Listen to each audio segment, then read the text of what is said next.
So, um, the Venge guide for you guys. I will just share some basic information about what my Venge is about first before I start. So, many people play Vengeful as a support, playing her as a roaming ganker, playing her as a puller, or safe lane support. I don't do this. I play her as a core, and when people hear that I play as a core, most recently VP used her very effectively as a safe lane carry. I don't do this either. I don't like that either. I like to play Vengeful solo mid. That is where I think the hero has the most potential. At least with my playstyle, I've had extreme success with it. So I just want to share what I'm doing and see if more people can actually find this interesting. Now that you know this, let's talk a little bit about why Vengeful can actually be good mid.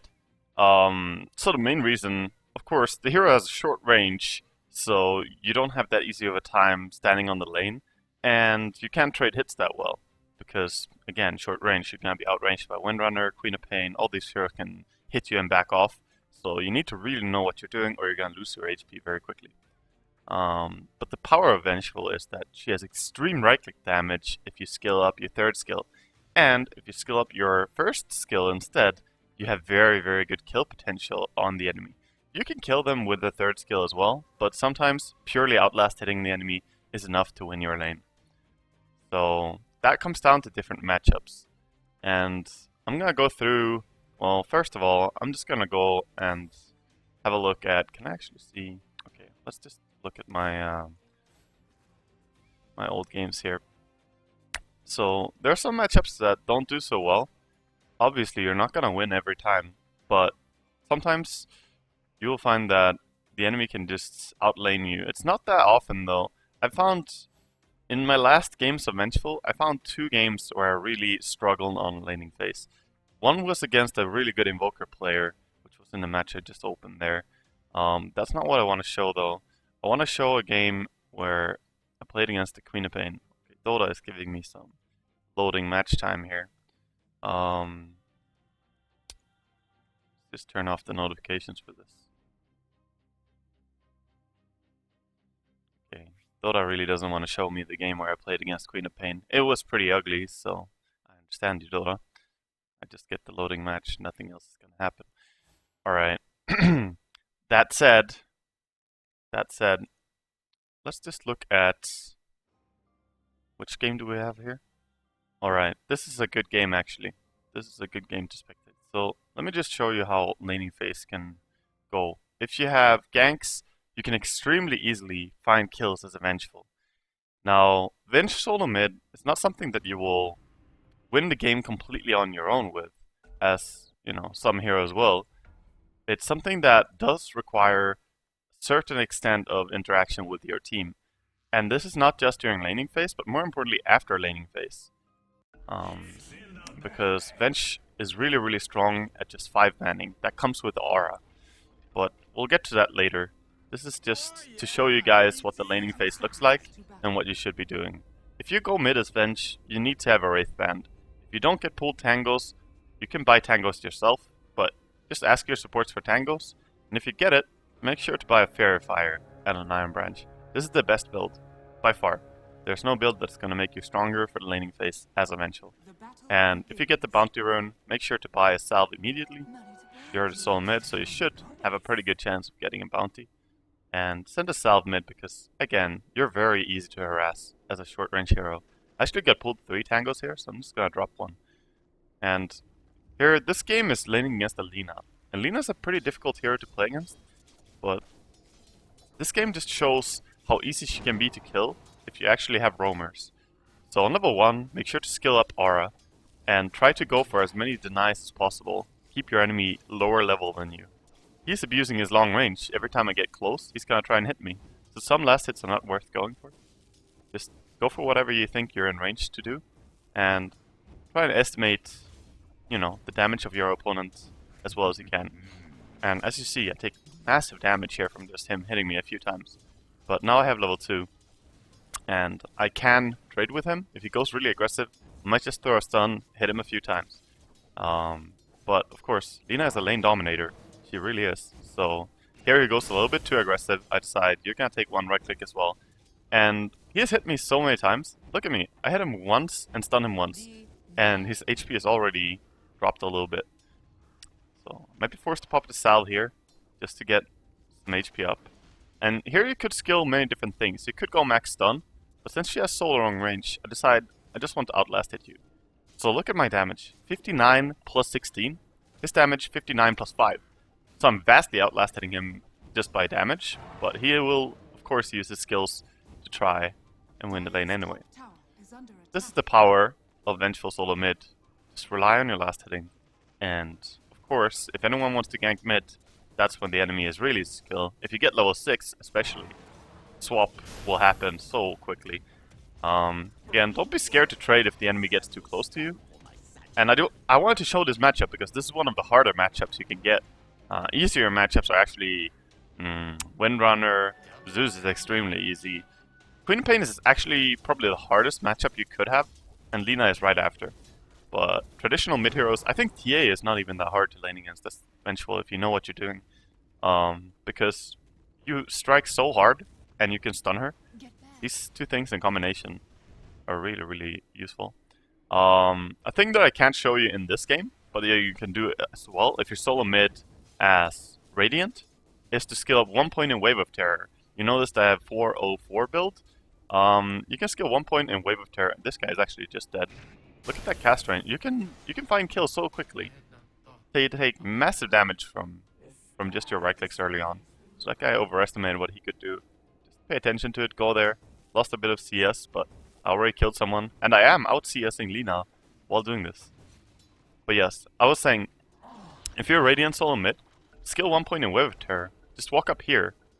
If you stand here, you can just Wave of Terror the Ancients at 53, and it's always going to stack. Until you have like a 5 stack, then it's going to become harder. You might want to cut the trees here. If you cut the trees and pull downwards, you can actually make this into like an 8 stack, the Ancients on Radiant side. Good to know anyway. So, I'm glad to see that some people have tuned in. If you have any questions about Vengeful solo mid, just shoot, guys. This is going to be a recording. So enough about just this laning phase and what you want to do. I think you guys got a pretty good understanding. You can't go ultra aggressive if the enemy is very long range because they will just back off, but you can rely on outlast hitting. So this is your playstyle on the lane against most heroes. You could also max out the stun and try to go for kills even more. It has a pretty short cooldown, but it's more unreliable and you need to know your hero limits first. After this, I want to mention the item builds. Of course, we talked about the starting build, but what do you do after that? Okay, bottle is extremely useful. Having the bottle is, like, that's guaranteed. If you go mid-bench, you should never skip it, because the runes are so big for you. And after that, I just like to go for Power Treads and Magic Wand immediately. Aquila is also really good. If you want to buy it early, you can do it, even before boots. But make sure that you get Aquila, Magic Wand, Power Treads as your next item. This is a really solid base. After you have those items, you're going to be extremely tanky, and your attack damage is insane with Power Treads. And yeah, just make sure to control runes as much as you can when you have your regeneration, or when you have your bottle regeneration in this game.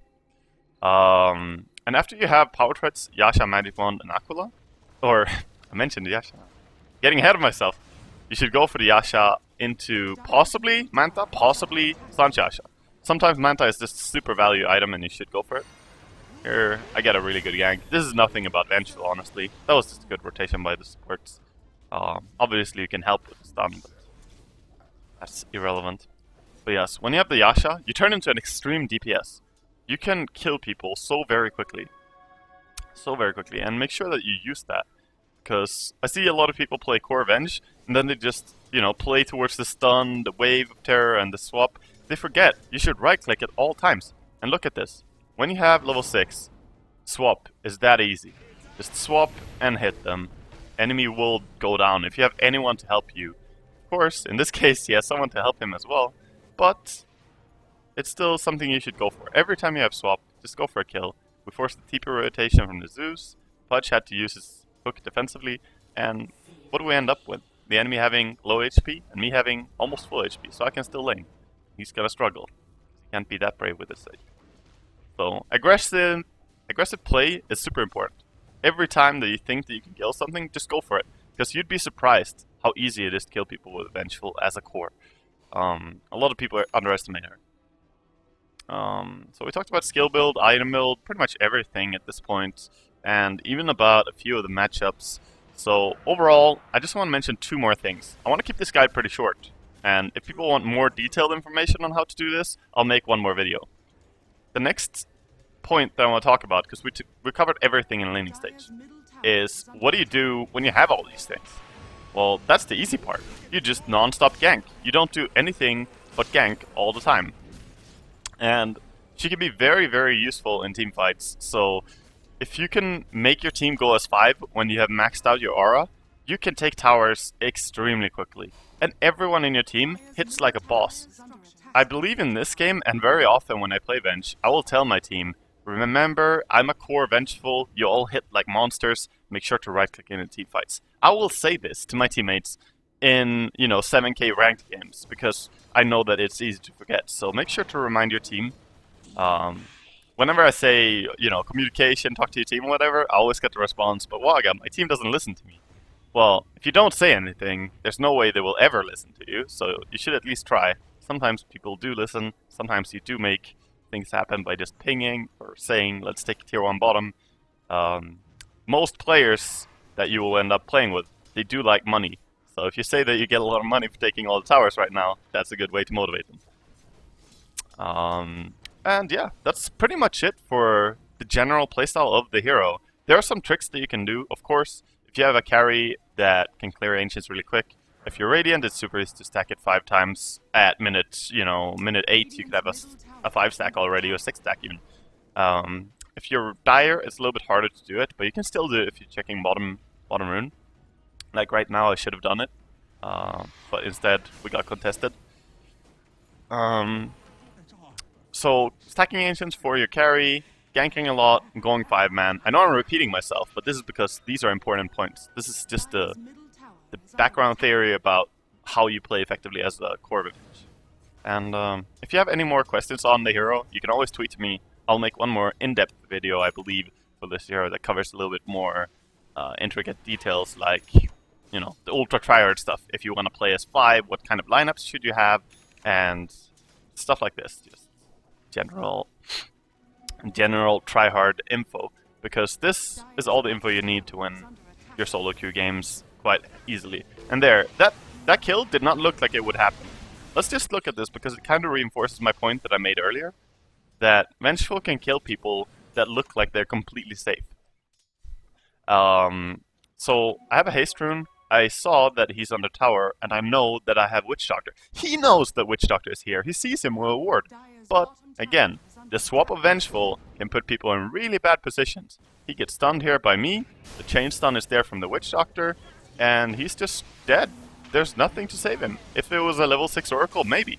But never underestimate how easily you can fight. Look at this fight, actually. We killed one enemy. They TP in 2 heroes. Decide to go for more. You're super strong. Core mid-Venge should never be as afraid of the enemy. She should be bringing the terror to the enemy. I'm gonna leave this video on that note. Play aggressive, and hey, if it doesn't work out, at least you're learning the limits of the hero. Merry Christmas, and take care everyone who watched this video.